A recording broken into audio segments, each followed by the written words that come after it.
Today we are meeting with ESHA ROY. She is a journalist, a senior journalist working with the Indian Express, and who has been to Manipur. You stayed there for a long time. You know what the situation was like.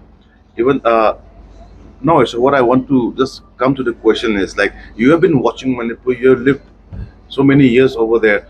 Do you think that something of this sort, this violence, could happen? Do you feel when you're there like this sort of violence can happen? What do you feel? So I arrived in Manipur in 2012, right? Mhm. And I lived there for close to 4 years. Mhm. So from 2012, there was already a decline in the insurgency. It was Mhm. on its way out. Manipur was already on a path to normalcy. So when I arrived in Manipur, there was very heavy. It was very heavy, heavily military garrisoned. There were a lot of patrolling, a lot of that stuff happening.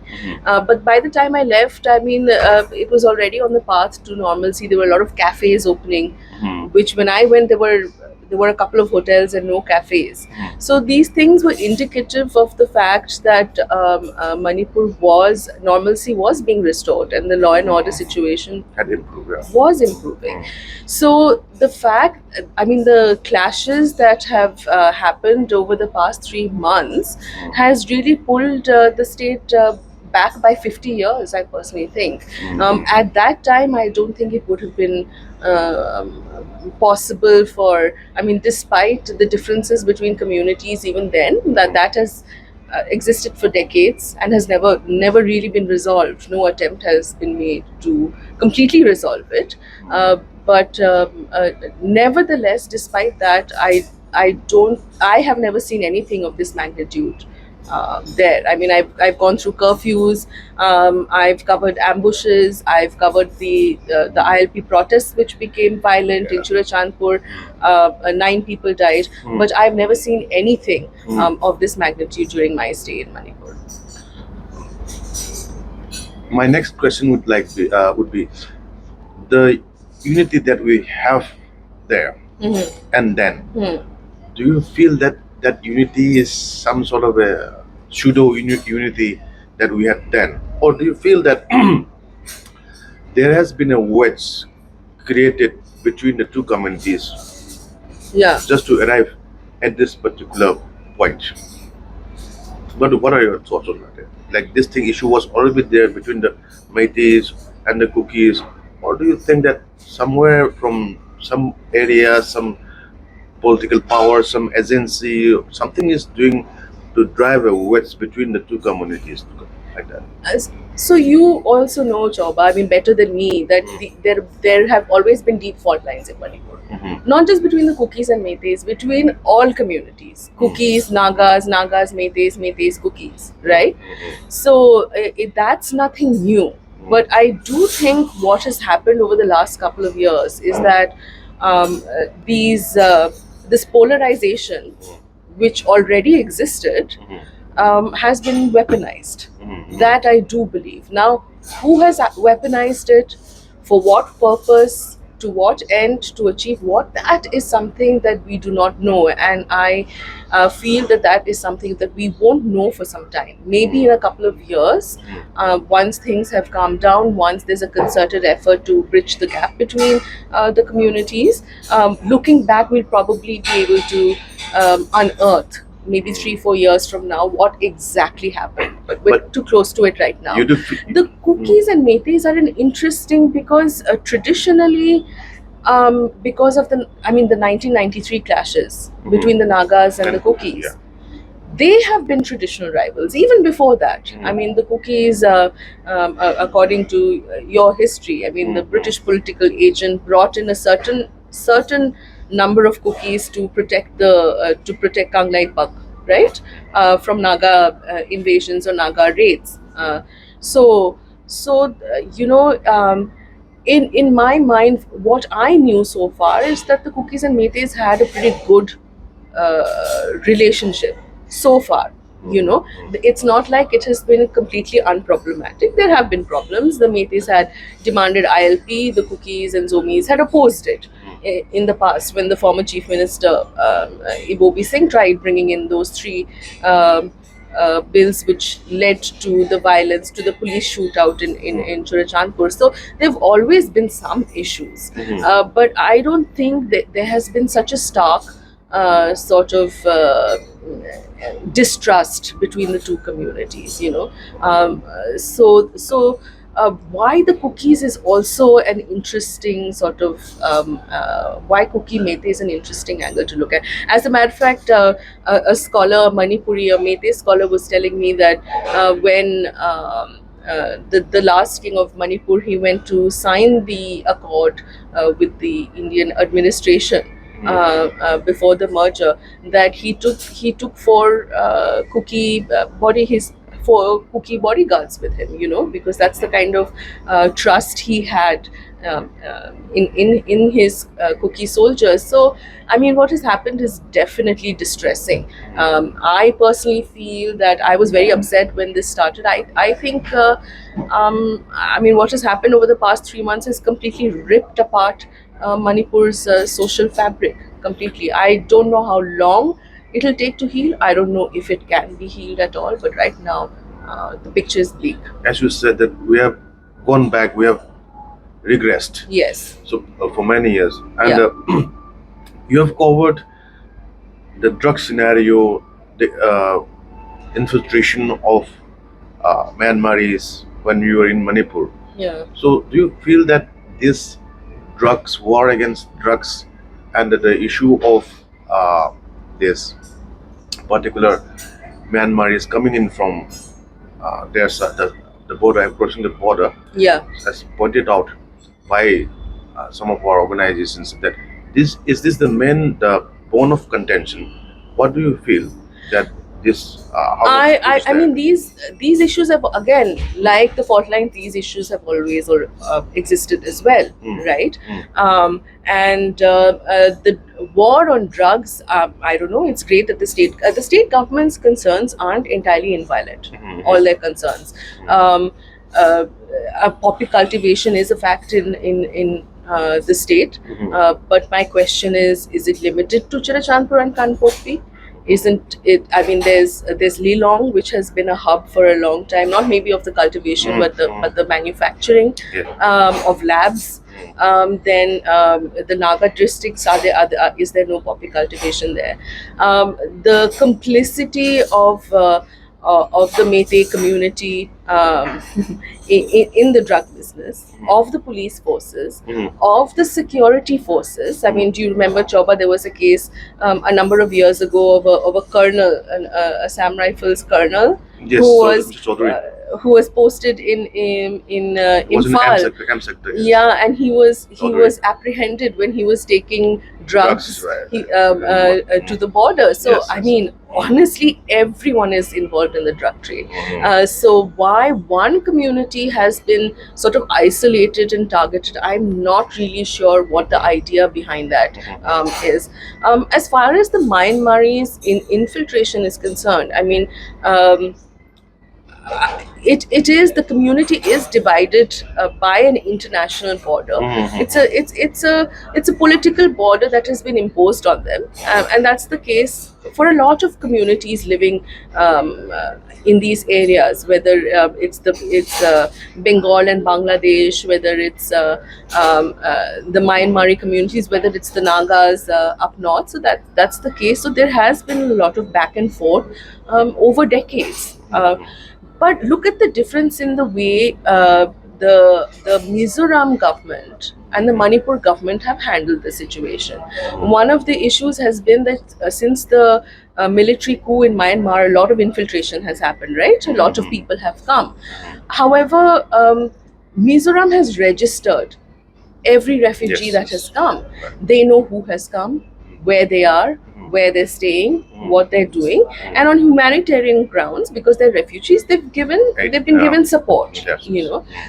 Manipur does not even know who have come in, how they've come in, where they are. The state government has no idea. So really, there is no mechanism which has ever. If this has been an issue for so many years, there's a fear of a demographic change, that the cookies will start outnumbering other communities. Neither the state nor the central government has ever put into place a mechanism to either check it or to collect data or figure out exactly what is happening. The data that the state government has been issuing recently of increase of number of villages and I don't know. I've seen that data. I haven't completely understood it. I think there are some gaps. I got back to the Manipur government asking for clarification on the gaps. I never received it. I think these are questions that need to be asked. So the responsibility of the government, Yeah, let them evoke some acts, let them take control of the law and order situation. And basically, the government is the one who's responsible for doing any sort of thing, correct. or to formulate something Yes, to stop infiltration or against the war exactly, against that. exactly. So my next question will be like, just on the 28th, the assembly session was held, the monsoon assembly session, Yes, but there was only an obituary reference and some 2-3 minutes spent on Chandrayaan. So what do you feel as a government that the BJP being in power, especially, what should have been the responsible thing to do? Because they were the government, Congress was demanding a 5-day session, especially Yes. in these times of just to summer. discuss. I mean, that's nothing. I don't think that's uncharacteristic of the BJP government right now. I mean, what happened in the assembly session in Manipur is reflective of what happened in the parliament session in New Delhi, where the opposition had been demanding suspension of business just to discuss Manipur because it is such an important issue for I mean, I don't want to use the term civil war because that's a controversial term, but honestly, Manipur was on the brink of it for the longest time. We'd really never seen something like this in a very long time in India. And it's going on. And, Four- it, four and, months. it's, and it's going on, and Longest. it's not going to end anytime soon. This is the most pressing issue that the country has. And to not suspend business, all the opposition was asking is suspend business, suspend normal proceedings so we can discuss Manipur, we can help you. But the government did not allow that. What the ruling party did say in turn is that we will allow a short discussion, which would have been for 3 hours, instead of a longer discussion, Yes, yes, and then of course, as you know, the Home Minister made a statement in the House, but there was really no, there was a discussion, but it wasn't as, A proper democratic exercise. it wasn't as robust as it should be. Yes. The Manipur State Assembly went one step further, where there was no discussion at all. I believe the assembly session was 11. One news report said 11 minutes, another news report said Yes. 40 minutes. So I mean, Would you call it the lethargy, or like, no, I don't call it lethargy. or do at you think all. that they have been They sanctioned? don't have been want. The government, state government, which is responsible at the end of the day for everything that happens in the state. That's where the buck stops, right? Did not want a discussion on the conflict. They did not want to be questioned on how they handle it. They did not want to be questioned on what happened. Which is the opposition's right, democratic right, and as representatives of the people of Manipur have the right to know. Yes. The state government is answerable to them. That's why they have been elected. Elected in the first place. Yes. So would you say? I mean, I think it's a very feudal concept. Whether it's in the center, to think that they are rulers and they are not accountable to the people, because they are accountable to the people. So what do you think that this particular lack of response or this irresponsibility shown by the state government is something which is emulated from the center's recent parliamentary sittings? I don't know if it stems from there, but it's very similar, isn't it? I mean, they both seem to function, and it's the same party. Yes. Maybe that's the party ethos. Who knows? So you have to toe the line. Yeah. Whatever the center says, the state will toe. In a way, I mean, his master's voice, sort of.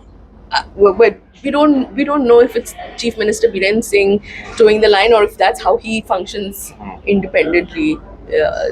like that's how all BJPs function. BJP leaders function. That I don't know, but they do seem to function in exactly the same way, where they're not allowing a discussion on the matter. Supposedly double engine government, Yeah. maybe one engine perhaps at the center and another in the Manipur with similar interests. But the public has been left high and dry, and the public now are demanding that there should be an emergency assembly session, Yes. which should be held soon in the interest of the public. Yes. So anyway, uh, whom do you believe, whom do you feel that is responsible for all of this violence happening, protracted violence happening, 4 months ongoing now? Whom Yeah. would you say should be held in accountable? the beginning, so because I personally feel that it's not one community which has been victimized over another. Yeah, I mean, there are some villages which have suffered more than others. It is true, but I think the violence took place on both sides. Both Meitei people, Kuki people, Paite people were displaced. So I think both communities, to a certain extent, are complicit in the actual violence. Now, who is responsible? There has been a lot of talk of it being orchestrated. Who has it been orchestrated by? That's the question that will need to be investigated over a period of time. We're not going to get answers anytime soon. There is an investigation going on Right. by a retired justice, and I Right. think the timeline would be more like 3-4 months. And I think the time might already pass. I mean, like, it's gone. Right. So do you think that the investigation will do justice, especially in regards to all this? There are so many opinions given from different civil society organizations, different political groups, and do you think this inquiry will be fair enough in bringing about justice? Especially there are about 6,200, 400 cases subject to correction, but at least more than 6,000. The Supreme Court has that, the data of that. But at present, nothing is happening on the ground. One community is at Churchandpur, at Chandel, and Kangpokpi area, where the Meiteis are only subject to the valley, Yeah. the premises. Yeah. So, do you feel that this law and order situation now will not be conducive in such a manner that whatever cases they are registered in the valley to the hills and from hills in vice versa? Yeah. So, It's very difficult. it's very difficult. Very difficult, not because the judge is not sincere or the investigation won't be sincere, but just because of the lack of information. And how do you verify it? I mean, the physical segregation, the geographical segregation is such, that it's very difficult to travel seamlessly between the districts and verify everything. Also, my understanding is, from the little I've seen, is that there's a very high level of misinformation coming out from like all kinds of places. Like fake videos. I mean, what is the authenticity of videos? What is the authenticity of the information that is giving out has been given out? So not only will the investigative agency have to be careful about that, but I personally feel that the people of Manipur also have to be alert, and to not being led astray by any sort of misinformation. What role do you think the banning of internet has to do? Will it help in this situation, or banning of the internet will bring down this misinformation? I mean, what is That's the? a very It's like that's ongoing a for 4 very months. I don't have a simple yes and no answer to that. Like, I mean, you do have to have Internet. I mean, it's a fundamental right Yes, now, yes, right? It's a digital- civil right. Digital era. But I understand the government's dilemma. If you allow, if you had lifted internet ban, anyway, without the internet ban, I was sitting in Delhi getting so many videos from like Yeah. both communities, Yes. be unable to verify either. So, as you know, that incident, which I mean, Chauba, you've covered it, that captured, I mean, like really distressed and shocked the entire nation. That video The that viral came video, out yeah. of the The women parading, being Paraded, yeah. paraded naked. I mean, when that incident took place, because there was a rumor that Meitei women had been assaulted So, and attacked, which was not true, right? So, I mean, is it at that point the internet ban? I think made a lot of sense. 3 months on, do we still need the internet ban? I don't know. I don't really think so. Maybe we need it lifted so that more information can come out now, so that And we we get can to know also what is filter out. actually, yeah, and let us journalists go to the ground and verify what video is authentic or not. What, look at incidents and let us do our job. Yes. My last question would be, what do you feel is the way forward now? Yeah. What can we do? What should we do? Perhaps, but we cannot expect anything much from the governance. But as communities, what do you feel is the way forward? I mean, it is such a difficult situation. There is so much distrust and animosity between the communities right now. I mean, I see on social media all the time people, basically attacking each other or attacking each other's communities. It's very, very distressing. But there's so much distrust in the state government, especially, as you know, in the Kuki Zomi community. I don't think it's any longer in the state government's hands to bring a resolution at all.